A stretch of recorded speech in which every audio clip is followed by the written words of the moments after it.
اس تمام تر صورتحال پر بات کرنے کے لیے میرے انتہائی معزز مہمانوں میں آج مجھے مفتاح اسماعیل صاحب جوائن کریں گے، شوکت یوسفزئی صاحب ساتھ موجود ہیں، اختیار ولی خان صاحب ساتھ موجود ہوں گے۔ مفتاح اسماعیل صاحب آپ سے بات کا آغاز کرتے ہیں، سابق وزیر خزانہ آپ رہے ہیں، اس وقت رہنما ہیں عوام پاکستان پارٹی کے، بہت شکریہ آپ کے قیمتی وقت کا۔ سب سے پہلے تو سر مجھے ذرا یہ بتا دیجئے، حکومت کا شکوہ ہے انفیکٹ تھا کہ پی ٹی آئی جو ہیں وہ ٹیبل پر نہیں آتی ہے، سیاستدانوں کے ساتھ بیٹھنے کے لیے تیار نہیں ہوتی ہے، لیکن اب باقاعدہ ہم دیکھ رہے ہیں ایک لچک آئی پی ٹی آئی کی اندر، انہوں نے باقاعدہ طور پر بات کرنے کی بات کر دی ہے، لیکن اب حکومت جو ہے وہ ڈیسائیڈ نہیں کر پا رہی ہے یا وہ کچھ ہچکچاہٹ کا شکار ہو رہی ہے۔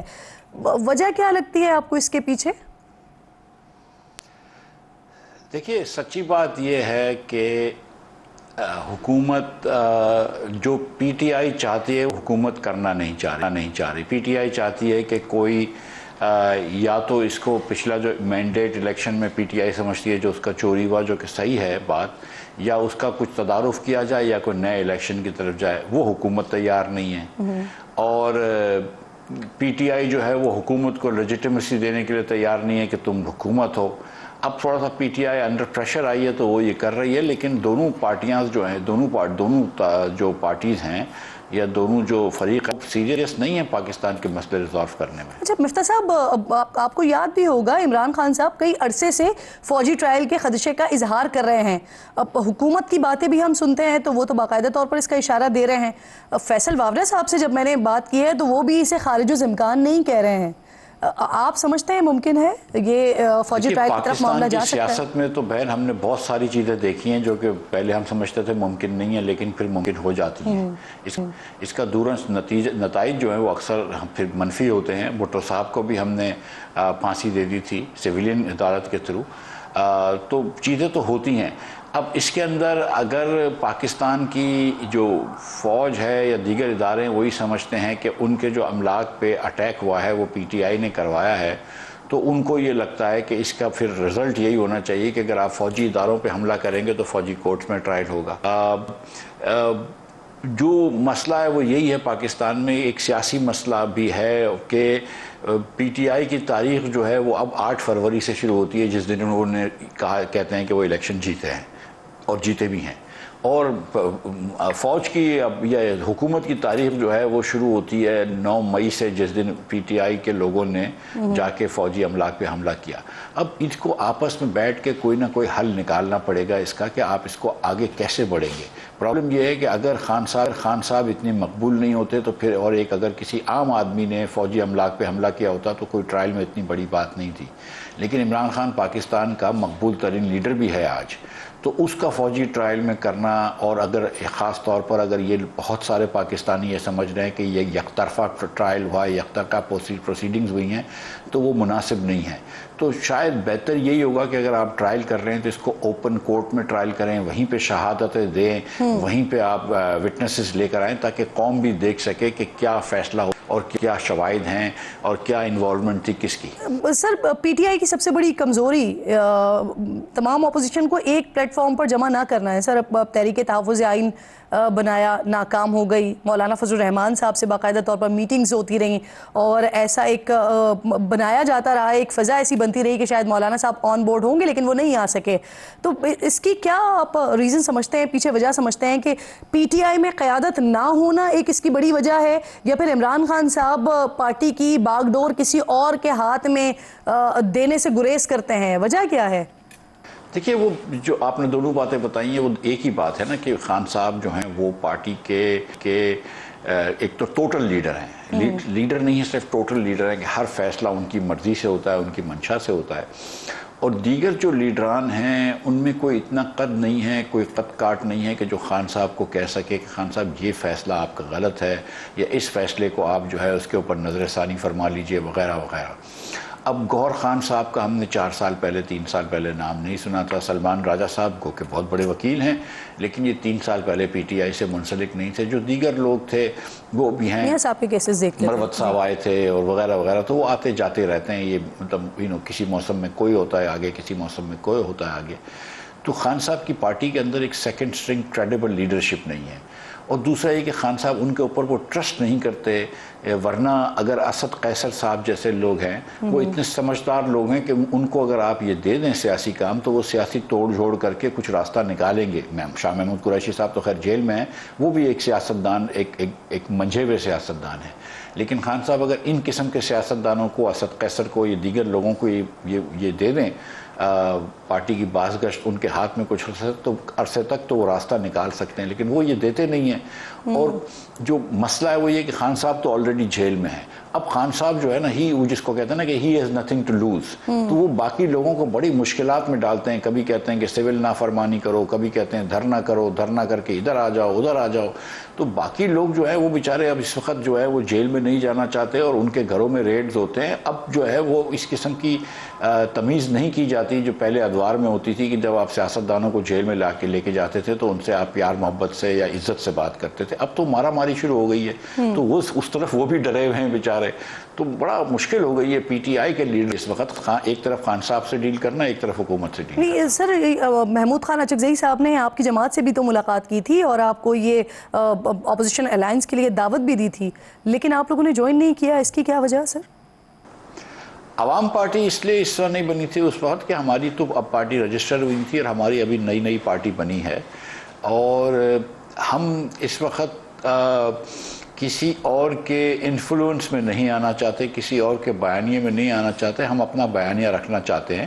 ہماری تو کوئی اسمبلی میں سیٹیں نہیں ہیں، تو اس وقت اگر ہم کسی کی الائنس کریں یا نہ کریں، ہم کوئی مدد ان کی کر نہیں سکتے، نہ ان کی کوئی قوت میں کمی آ سکتی ہے ہماری وجہ سے، تو ہم اس وقت جو ہے وہ ایک اپنا بیانیہ لے کے چل رہے ہیں۔ ہمارا شاید عباسی صاحب کا اور میرا یہ بڑا بیانیہ ہے کہ جس سمت میں ملک جا رہا ہے وہ سمت ایک دم غلط ہے، ملک جو ہے اس کا نظام تقریباً فیل ہو چکا ہے، کوئی عوام کے لیے راحت نہیں ہے، یہ حکومت بھی جو ہے وہ صرف اور صرف اپنی کرسی بچا رہی ہے، اور ہم نے دیکھ لیا ہے کہ ہر سیاسی جماعت جو ہے وہ چاہے وہ پی ٹی آئی ہو، پیپلز پارٹی ہو اور نون لیگ ہو، وہ نہ صرف وفاق میں حکومت رہ چکی ہے بلکہ آج کی تاریخ میں سب کے پاس صوبے ہیں، لیکن کہیں پر بھی ترقی نہیں آئی، تو ہم کو اپنی سمت فنڈامنٹلی بدلنی پڑے گی، اور یہ جو آپس کی لڑائیاں ہیں روز کی کہ تم نے بے ایمانی کری، تم نے چوری کری، تم نے دھرنے دیے، ہم اس سیاست سے اب باہر نکل کے پاکستان میں ایک بیانیے کی، ایک مثبت سوچ کی سیاست کرنا چاہ رہے ہیں۔ مفتاح صاحب، پی ٹی آئی خان صاحب کی رہائی کے لیے امریکہ کی طرف دیکھ رہی ہے، بلکہ ہم نے صدارتی الیکشن سے پہلے دیکھا کہ وہاں پر جو پی ٹی آئی کی سیاسی قیادت موجود ہے انہوں نے باقاعدہ طور پر ڈونلڈ ٹرمپ کے لیے مہم چلائی، ان کی بہو سے ملاقاتیں کیں، لیکن آپ کہتے ہیں کہ ڈونلڈ ٹرمپ امریکہ یا ڈونلڈ ٹرمپ یا امریکہ ان کو رہائی نہیں دلوا سکتا، تو سر ایسا آپ کیوں کہتے ہیں؟ کیونکہ ہمارے سامنے میاں صاحب کی مثال بھی تو موجود ہے ماضی کی۔ مجھے نہیں پتا کہ میاں صاحب کو کس نے رہائی دلائی تھی، سعودی عرب میاں صاحب تشریف لے گئے تھے مشرف صاحب کے زمانے میں، اور سعودی ملک ممالک نے، اور لبنان کے وزیر اعظم سر آپ کی پارٹی کے رہنما، آپ کی پارٹی کے سربراہ شاہد خاقان عباسی صاحب اسٹوڈیو میں ہی بیٹھے ہوئے تھے، اور انہوں نے اس وقت بتایا تھا کہ بل کلنٹن کو ذاتی طور پر میاں صاحب کی کوئی بات بہت زیادہ پسند آ گئی تھی اور انہوں نے ایک بڑا کردار ادا کیا تھا۔ نہیں، وہ رفیق حریری صاحب کے بھی اس میں بڑی مداخلت تھی، اور انہوں نے بھی جنرل مشرف سے کہا تھا، اور میاں صاحب جو تھے پھر وہ باہر جانے کے لیے تیار ہو گئے، تو یہ بالکل بات درست ہے۔ دیگر فورن ممالک نے میاں صاحب کو اس وقت مارشل لاء کے جو قید تھی اس سے نکالا۔ امریکہ کے بارے میں ایک تو یہ ہے نا کہ پی ٹی آئی والے کیونکہ حقیقی آزادی کے لیے جہاد کر رہے ہیں اور ان کو بالکل غلامی منظور نہیں ہے امریکہ کی یا کسی بھی ملک کی، تو میرا نہیں خیال ہے کہ پی ٹی آئی کی لیڈرشپ جو ہے وہ خود بھی یہ چاہے گی کہ امریکہ پاکستان کے داخلی معاملات میں انٹرفیئر کرے، اور خان صاحب کس منہ سے امریکہ سے رہائی مانگیں گے جس کو وہ برا بھلا کہتے رہے اور جس کی غلامی ان کو بالکل نامنظور ہے، تو یہ خان صاحب کے لیے بڑا جھمبے کی بات ہوگی، میرے لیے کم از کم جھمبے کی بات ہوگی کہ وہ عمران خان صاحب جو کہ ہر وقت سائفر لہرا رہے تھے اور ہر وقت کہہ رہے تھے کہ مجھے امریکہ نے ہٹایا اور میں تو صرف غلامی کے خلاف لڑائی کر رہا ہوں، اور میں نے ان کو سب پتہ نہیں کیا کیا کچھ نہیں کہا ہے، آج اسی امریکہ کے لیے اگر وہ امریکہ سے امید لگائے بیٹھیں تو بڑی عجیب سی بات نہیں ہے آپ کو لگتی ہے؟ شاہد خاقان عباسی صاحب نے سر کچھ روز پہلے ایک انٹرویو میں کہا تھا کہ وہ ڈیالہ میں بانی پی ٹی آئی سے ملنا چاہتے ہیں اگر سسٹم انہیں اجازت دے، تو کیا انہوں نے کوشش کی تھی اور ان کو اجازت نہیں ملی؟ نہیں، کوئی کوشش نہیں کی انہوں نے ان سے ملنے کی، اب وہ ایک ڈیفرنٹ کانٹیکسٹ کی بات ہے، شاہد صاحب کی یہ بات ہے کہ جس کے اندر اگر شاہد صاحب ایک سابق وزیر اعظم کے تحت یا ایک بڑے پاکستان میں سیاسی نام کے تحت شاہد صاحب اور دیگر لیڈران جس میں محمود خان اچکزئی بھی شامل ہیں، مولانا فضل الرحمان بھی شامل ہیں، حافظ نعیم بھی شامل ہیں، ان سب کے اوپر بھی یہ ذمہ داری عائد ہوتی ہے کہ یہ حکومت کو اور حکومت کے حریفین کو ایک طرف اور دوسری طرف پی ٹی آئی کے لوگوں کو آپس میں ملائیں۔ تو اس کانٹیکس میں شاہد بھائی نے کہا تھا کہ میں کسی سے بھی ملنے کے لیے تیار ہوں، اگر دیالہ میں عمران خان صاحب سے بھی، لیکن کسی نہ کسی طریقے سے ہماری پارٹی کی یہ سوچ ہے کہ ان کو آپس میں ملنا چاہیے اور آپس میں بیٹھ کے کوئی نہ کوئی راستہ طے کرنا چاہیے۔ یہ ایک دم مختلف بات ہے ان دا سینس کہ ہم کسی کی بڑی پارٹی کے الائنس میں نہیں جانا چاہ رہے، ہم ان کے انفلوئنس میں نہیں آنا چاہ رہے، لیکن ہم جانتے ہیں کہ وہ بڑی پارٹیاں اور ان کو آپس میں مل کے کچھ بات کرنی چاہیے۔ اب چونکہ عمران خان صاحب کی پارٹی نے بہت دیر سے بہرحال اب کہہ دیا ہے کہ ہم حکومت سے ملنا چاہ رہے ہیں اور حکومت سے بات چیت کرنا چاہ رہے ہیں، تو پھر میں سمجھتا ہوں کہ پھر اس نیک کام میں دیر۔ صحیح۔ اچھا، اب مجھے ذرا یہ بتائیے گا کہ حکومت کے مطابق اس وقت معاشی اشاریوں میں کافی بہتری آ رہی ہے، زر مبادلہ کے ذخائر بڑے ہیں، تجارتی خسارہ کم ہوا ہے، شرح سود نیچے آئی ہے، آپ کو لگتا ہے کہ اب معیشت ٹریک پر چڑھ گئی ہے یا پھر یہ سب وقتی ہے؟ جو حقیقت کی طرف میں اشارہ کرتا ہوں وہ لیوڈ ریالٹی ہے پاکستانیوں کی، اس طرح پاکستانی زندگی گزارتے ہیں۔ حکومت جو یہ دعویٰ کرتی ہے کہ مہنگائی کم ہو گئی ہے، وہ جھوٹا دعویٰ ہے۔ مہنگائی کم نہیں ہوئی، افراط زر کم ہوا ہے۔ مہنگائی جس رفتار سے، جس تیزی سے بڑھ رہی تھی، اس تیزی میں کمی آئی ہے۔ جو دالیں 160 روپے کی 2 سال 1.5 سال پہلے تھیں، وہ پچھلے سال 200 روپے کی ہو گئیں، اور اس سال 200 سے بڑھ کے 224 کی ہوں گی۔ وہ کم نہیں ہوئی ہے اس کی دال کی قیمت۔ اور دوسری طرف جو ہے وہ آپ قوت خرید دیکھیں کہ جو انسان، آپ نے جس آدمی کی 1,00,000 روپے تنخواہ تھی نا، اس کا آپ نے ٹیکس ڈبل کر دیا ہے، اس کا آپ نے 15,000 سے بڑھا کے 30,000 روپے سالانہ ٹیکس کر دیا ہے۔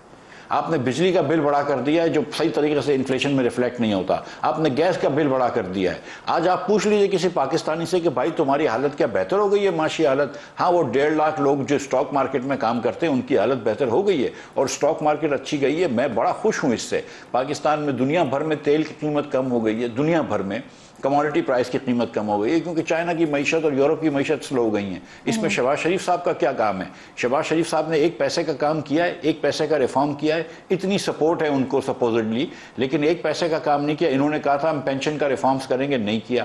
انہوں نے کہا تھا ہم وزارتیں ڈیوالو کریں گے، نہیں کی۔ انہوں نے کہا تھا ہم کچھ وزارتیں کم کریں گے، نہیں کی۔ انہوں نے کہا تھا ہم اخراجات کم کریں گے، 64% پی ایس ڈی پی کے اندر اخراجات بڑھائے ہیں۔ 700 ارب روپیہ پاکستان بھر میں صوبے اور وفاق نے رکھے ہیں اپنے ایم این ایز اور ایم پی ایس کو دینے کے لیے کہ وہ خرچ کر سکیں۔ یہ میرے اور آپ کے ٹیکس کے پیسے 700 ارب روپے کیوں دیے آپ نے بھائی ان کو؟ سر، آپ نے بطور خزانہ بھی کچھ اقدامات اٹھائے تھے جس میں پھر کافی مداخلت بھی ہوتی رہی، بعد میں ڈار صاحب نے یکدم چیزیں تبدیل کی جب وہ آئے، تو آپ کو لگتا ہے کہ اس بار جو مائنس ڈار ہوا ہے اس سے وزارت خزانہ پر اثر پڑا ہے؟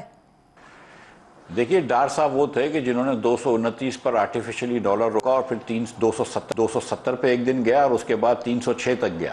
اس کے بعد جب یہ کچھ افواہیں آئیں، کچھ 2 نمبر کے حوالے بند کیے گئے، کچھ افواہیں پھیلیں کہ بینکوں کے لاکروں میں وہ چھاپے پڑیں گے، تو لوگوں نے پھر کم کیا۔ یہ کیئر ٹیکر کے زمانے میں کم ہوا اور اب آج ڈالر سٹیبل ہے، اور ہم کو نہیں لگتا اللہ کی مہربانی سے کہ کوئی انشاءاللہ تعالی جو ہے وہ روپیہ جو ہے وہ ڈی ویلیو ہوگا۔ لیکن ڈار صاحب تو پھر اپنی وہ کرتے رہتے ہیں کہ 240 کا ہو جائے گا، اور ان کے جو حامی ہوتے ہیں، جو ان کا جو ٹولہ ہے وہ بھی کرتا رہتا ہے کہ 240 کا ہوگا، تو اورنگزیب کو بھی وہ انڈرمائن کرنے کی کوشش کرتے ہیں۔ لیکن اب لوگوں کو یہ سمجھ آ گیا ہے کہ جب مفتاح کو انڈرمائن کیا تھا تو اس کا بڑا نقصان ہوا تھا ڈار صاحب نے، اور اس وقت آئی ایم ایف کے بغیر ہماری گنجائش نہیں ہے، تو ڈار صاحب کو انہوں نے عہدے دے کے خوش رکھا ہوا ہے۔ لیکن the fact of the matter is کہ ریئل اکانومی کے اندر وزیر اعظم صاحب کو جو اسٹیپس لینے چاہیے ریفارمز کرنے کے، نیشنل فائنانس کمیشن بنانا چاہیے، نیشنل فائنانس کے پیکٹ کے تحت آپ کو پھر سے چیزیں دیکھنی ہوں گی، وہ انہوں نے نہیں کیے ہیں۔ یہ کام وزیر خزانہ کا نہیں ہے۔ وزیر خزانہ کا کام ہوتا ہے پرائم منسٹر کو ہر بات میں نہ کہنے کا، کیونکہ ہر پرائم منسٹر کو شوق ہوتا ہے کہ پیسے خرچ کرو، پیسے بانٹو۔ وزیر خزانہ کو پتا ہوتا ہے کہ پیسے نہیں ہیں میرے پاس، قرض میں لے نہیں سکتا ہوں، تو پرائم منسٹر کا ہاتھ روکے۔ وہ اورنگزیب صاحب کو تھوڑا سا اور کام کرنا چاہیے۔ لیکن وزیر اعظم کا جو کام ہے کہ بجٹ کے اندر آپ کہیں کہ یار 700 ارب روپے جب پچھلے سال آپ نے خرچ کیے تھے پی ایس ڈی پی میں، تو اس بار کیا امن مانے تھا کہ آپ نے 1400 ارب روپے کا بجٹ دیا اور پھر 1150 پاس کروائے؟ آپ کہتے ہیں یار 700 کی جگہ 600 کرو، بلکہ پیسے کم کرو خرچ۔ آپ کو کیا ضرورت تھی کہ جاری اخراجات 22% بڑھائیں؟ آپ نے 1 پیسے کا ریفارم نہیں کیا۔ اس حکومت نے 2 مہینے صرف ستمبر اور اکتوبر کے صرف یہ 26ویں آئینی ترمیم کی، جس کے اندر ہم کو کہا گیا تھا کہ قانون سستا ہو جائے گا, آسان ہو جائے گا, جلد ملنا ہوگا. ایسی کوئی چیز نہیں ہوئی. ہم سب جانتے ہیں کہ یہ سب جھوٹ تھا, دگوسلا تھا یہ اپنی حکومت بچانے کے لیے. اس کے بعد انہوں نے آج تک مجھے بتائیں کیا کام کیا. وزیر اعظم صاحب بار بار چلے جاتے ہیں, کبھی باکو چلے گئے, کبھی سعودی عرب چلے گئے اپنے کے. کچھ کم نہیں ہوا سے مجھے کچھ کم نہیں ہوا سے مجھے یاد ہے سر, موجودہ جو اسٹاک مارکیٹ ہے وہ اس وقت اچھا پرفارم کر رہی ہے, لیکن عام آدمی کی زندگی پر اس کا اثر اس طرح سے نظر نہیں آ رہا ہے. مہنگائی بڑھنے کی جو رفتار تھی وہ اسٹیبل ہوئی ہے, وہ کم ہوئی ہے, لیکن اس کا اثر بھی عام آدمی تک نہیں پہنچا. جو مہنگی چیزیں ہو گئی تھی, جس کی جو قیمت تھی وہ وہیں پر ہی موجود ہے. اگر کاروبار اچھا پرفارم کر رہے ہیں, بہتر پرفارم کر رہے ہیں, تو عام آدمی کی زندگی پر ڈائریکٹ اس کا امپیکٹ کیوں نہیں ہو رہا ہے؟ دیکھیے بہن, اسٹاک مارکیٹ بڑھنے کا اصل جو وہ ہے وہ سمجھ لیجئے کہ کیا ہوتا ہے. ایک اسٹاک مارکیٹ کمپنیز کو ویلیو کرتی ہے کہ فلاں کمپنی کی ویلیو اتنی ہے, فلاں کمپنی کی ویلیو اتنی ہے. ایک کمپنیوں نے قرض لیا ہوتا ہے, قرض جو ہے وہ واپس کر رہے ہوتے ہیں سود میں. جب سود 22% سے کم ہو کے 9%, 10% آ جاتا ہے, جو پریکٹیکلی آج کل ہو گیا ہے because of tax and other reasons, تو کمپنی کی جب سود دینے کی, جب کمپنی کو کم پڑ جائے گا سود دینا, تو اس کے کمپنیز کے نفع بڑھ جائیں گے. ان کمپنیوں کے جو منافع بڑھ رہے ہیں اس کی وجہ سے ان کی ویلیو بڑھ رہی ہے, جس کی وجہ سے اسٹاک مارکیٹ بڑھ رہی ہے. اس سے اگر تو اسٹاک مارکیٹ میں آئی پی اوز آ رہے ہوں, نئی کمپنیز اسٹاک مارکیٹ میں آ رہی ہوں, پاکستان میں نئی کمپنیاں آ رہی ہوں کہ جو پاکستان میں لوگ ٹیکسٹائل ملیں کھول رہے ہوں, دیگر ملیں کھول رہے ہوں, ریفائنریاں بنا رہے ہوں, دیگر اسٹیل ملز بنا رہے ہوں, سیمنٹ فیکٹریاں ڈال رہے ہوں, تو پھر آپ کو لگے گا ترقی آئی ہے. اگر پاکستان میں لوگ آئی ٹیز کا کام کر رہے ہوں, انٹرنیٹ کا کام کر رہے ہوں, پاکستان میں سافٹ ویئر کے آرڈرز آ رہے ہوں, آپ کو لگے گا ترقی آئی ہے. لیکن یہ تو کچھ نہیں ہو رہا. میری کمپنی پہلے تھی, پہلے 1 کروڑ روپے کی میری کمپنی تھی, آج میری کمپنی 2 کروڑ روپے کی ہو گئی, کیونکہ نفع تھوڑا بڑھ گیا ہے. بس یہی فرق ہوا ہے. تو اچھی بات ہے, خوش آئند بات ہے کہ چلو یہ کمپنی کے مالکان جو ہیں ان کی ویلتھ بڑھ گئی, اور اللہ کرے گا تو یہ اپنی بڑی ہوئی ویلتھ کے ساتھ دوسرے پاکستان میں پروجیکٹس لگائیں گے, تو اس سے اکانومی چل جائے گی. 10 میں سے 7 مرتبہ دنیا میں یہ دیکھا گیا ہے کہ جب سٹاک مارکیٹ چلتی ہے تو پھر باقی معیشت بھی چلتی ہے. لیکن یہاں پہ آبجیکٹیو ریالٹی یہ ہے کہ پاکستان میں نہ صرف خطے میں سب سے زیادہ ٹیکسز ہیں, بلکہ دنیا کے اندر ہائیسٹ ٹیکس ریٹس کے اندر سے پاکستان کا ایک ٹیکس ریٹ ہے. آپ کمپنی کو 60% ٹیکس لگاتے ہیں. مجھے سوچئے آپ کہ 59% کمپنیوں کے اوپر ٹیکس ہے. اب کون نئی کمپنی پاکستان میں بنائے گا؟ اور نئی مانیٹری پالیسی کا اعلان بھی ہونے جا رہا ہے پیر کو, تو اس میں کتنی کمی دیکھ رہے ہیں؟ غالباً مجھے بریک کا کہا جا رہا ہے. اگر ہم ایک چھوٹا سا بریک لے لیں, بریک کے بعد واپس آ جاتے ہیں اور پھر اس کو کنٹینیو کرتے ہیں.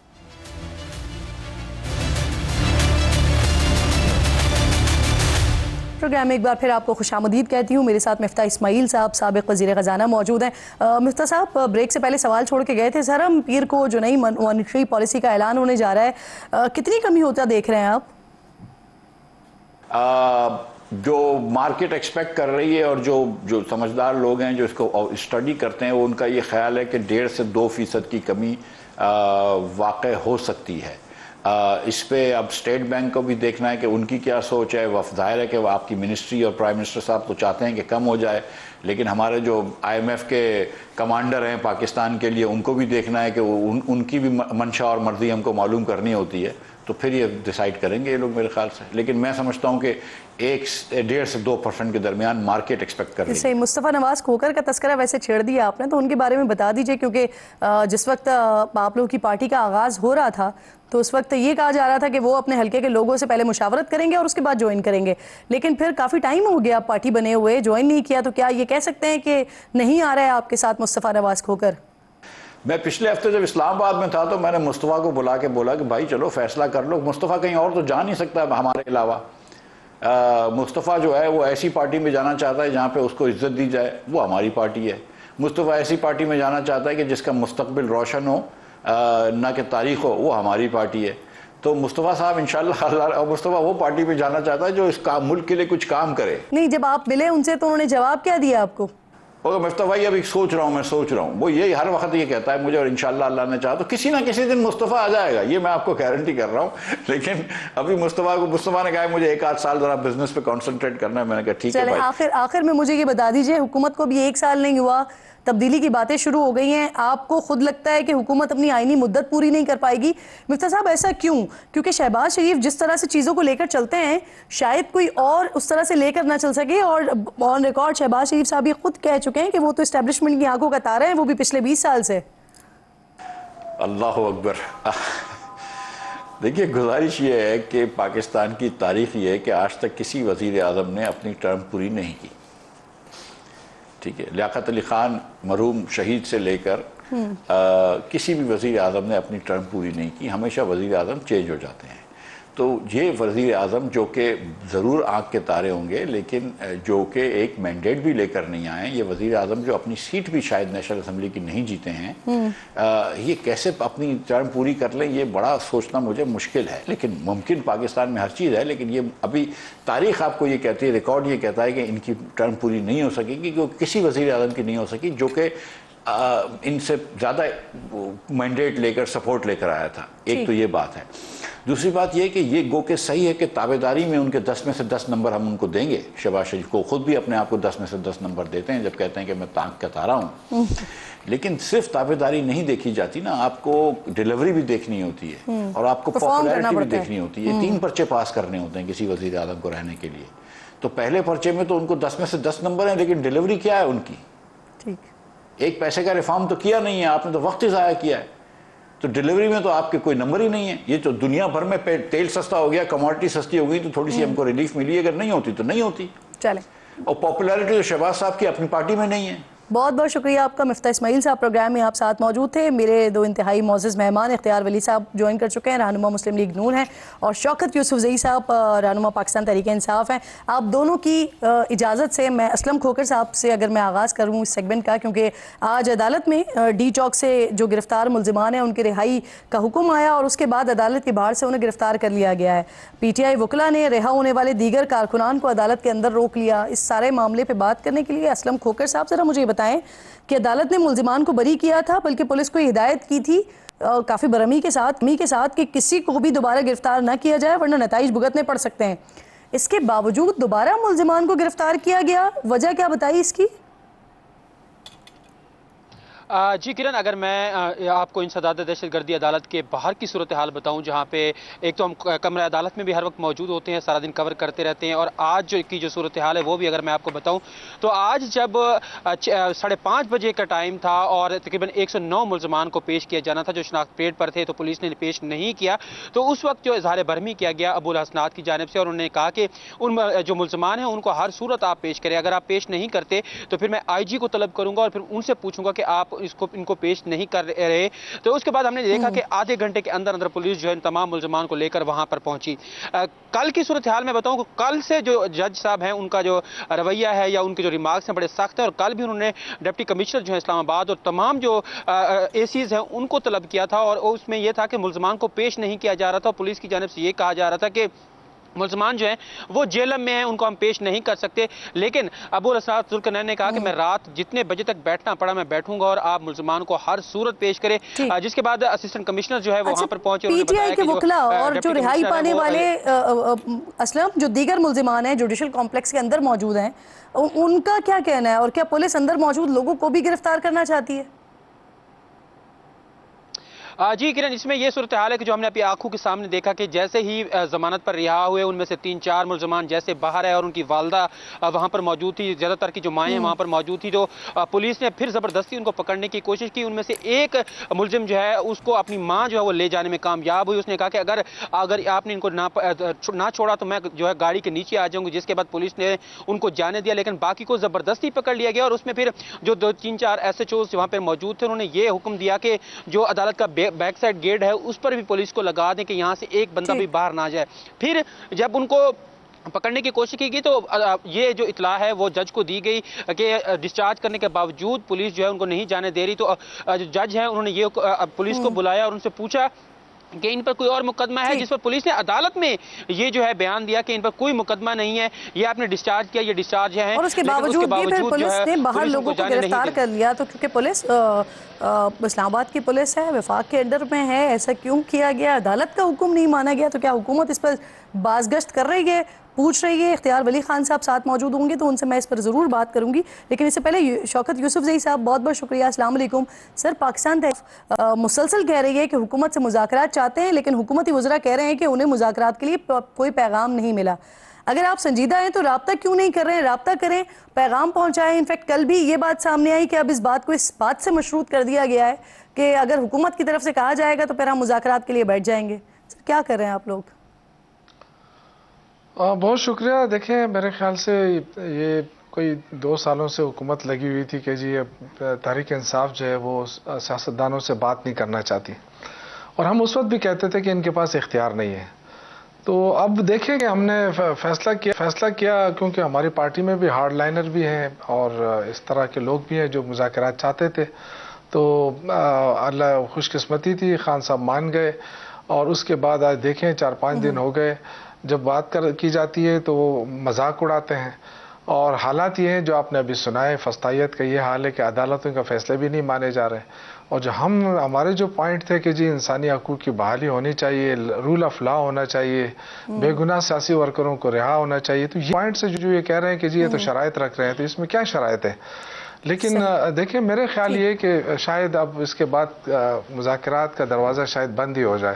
یہ بڑی بدقسمتی ہوگی اور اس کی تمام ذمہ داری گورنمنٹ کے اوپر آئے گی, کیونکہ یہ آپ کی طرف سے اور اس میں اب کوئی دو رائے نہیں ہے. جی بالکل, میرے خیال سے اب اس کے بعد کیا رہ جاتا ہے؟ اگر گورنمنٹ نہیں کرنا چاہتی ہے, مذاق اڑانا چاہتی ہے, تو دیکھیں سیاسی لوگ ہیں, سیاسی سٹرگل کریں گے. کل مزید 2 بندے انڈکٹ کیے آپ لوگوں نے اپنی اس کمیٹی میں, اور آج شوکت یوسفزئی آپ کہہ رہے ہیں کہ مذاکرات کے اب دروازے بند ہی ہو جائیں, جو ابھی 2 دن پہلے ہی آپ لوگوں نے کھولے. نہیں, میں یہ کہہ رہا ہوں کہ بند ہو جائیں گے, ہوئے نہیں ہے لیکن ہو جائیں گے 1 دن 2, کیونکہ کل کا دن ہے نا, کل کا دن جو ہے دعائیہ تقریب پشاور کے اندر, اور اس کے بعد جو ہے نا شاید فیصلہ ہو جائے کہ کوئی مذاکرات نہیں ہوں گے. اور مجھے بڑا افسوس ہوگا کیونکہ مذاکرات کرانے والوں میں میری بھی آواز شامل تھی کہ اختیار صاحب بھی مجھے جوائن کر چکے ہیں, لیکن اس سے پہلے کہ سر میں مذاکرات کے حوالے سے آپ سے بات کروں, سر یہ جو ابھی ایک اور معاملہ ہوا, عدالت نے کہا رہا کر دیا جائے ملزمان کو, اور باہر پولیس موجود تھی, پولیس نے دوبارہ انہیں گرفتار کر لیا. عمران خان کے معاملے پر جب حکومت آپ سے مطالبہ کرتی ہے کہ عمران خان کو رہا کریں, تو آپ لوگ بڑا کیٹیگوریکلی کلیئرلی کہتے ہیں, اور جو صحیح بھی ہے کہ عدالت کا کام ہے رہائی دینا. لیکن جہاں پر عدالت رہا کر دیتی ہے, وہاں پر جب باہر آ کر پولیس دوبارہ گرفتار کرتی ہے, جو کہ وفاقی حکومت کے انڈر میں آتی ہے ڈیفینیٹلی, تو کیا پولیس سے سوال کیا گیا یہ کیوں کیا گیا جبکہ عدالت کی طرف سے حکم بھی موجود ہے؟ تھینک یو ویری مچ کرن. دیکھیں دوبارہ گرفتاری تو اسی صورت میں ہوتی ہے کہ بندے اگر کسی دوسرے مقدمے میں مطلوب ہوں, ان کی گرفتاری ڈال دی جا چکی ہو تو تبھی گرفتاری ہوتی ہے. اس طرح تو گرفتاریاں نہیں ہوتی ہیں. اور کچھ کم وارداتیں انہوں نے بھی نہیں کی ہیں نا, مطلب 9 مئی کی ایک دن ہے 9 مئی, لیکن 9 مئی کو کتنے وارداتیں ہوئی ہیں؟ میرے خیال میں سینکڑوں کے حساب سے ہیں. یہ 26 نومبر جو ہوا, یہ کوئی اکیلا 26 نومبر تھوڑی ہے. 26 نومبر میں کتنی وارداتیں, اس سے پہلے یہ ڈی چوک میں آئے, انہوں نے کیا کیا ہے؟ تو یہ تو جب بھی کوئی ان کی پولیٹیکل ایکٹیویٹی ہوتی ہے وہ تو انتشار بھری ہوتی ہے. تو یہ تو بہت سارے کیسوں میں مقدمے میں یہ مطلوب بھی ہے, یا آگے سے یہ کہتے ہیں کہ ہمارے لوگ مسنگز ہیں. کدھر سے مسنگز ہیں؟ کل میں ایک ٹی وی کے لائیو شو میں بیٹھا ہوا تھا, وہاں پہ لائیو شو میں نصر اللہ ملک صاحب کا شو تھا, اور اسی میں وہ ایک مسنگ پرسن آ گیا اور اس نے پوری سٹیٹمنٹ دے دی کہ یہ نام میرا ہے, یہ میری ولدیت ہے, یہ میرا آئی ڈی کارڈ نمبر ہے. اور پی ٹی آئی نے اپنے آفیشیل پیج پر, ٹویٹر پر بھی اور فیس بک پر میرا نام ڈالا ہوا ہے کہ میں مسنگ پرسنز میں سے ہوں. میرا تعلق ہی پی ٹی آئی سے کوئی نہیں ہے, آپ میرا سوشل میڈیا اکاؤنٹ چیک کر لیں. تو ان کی تو اس طرح کی سٹیٹمنٹس ہوتی رہتی ہیں, یہ کہتے رہتے ہیں.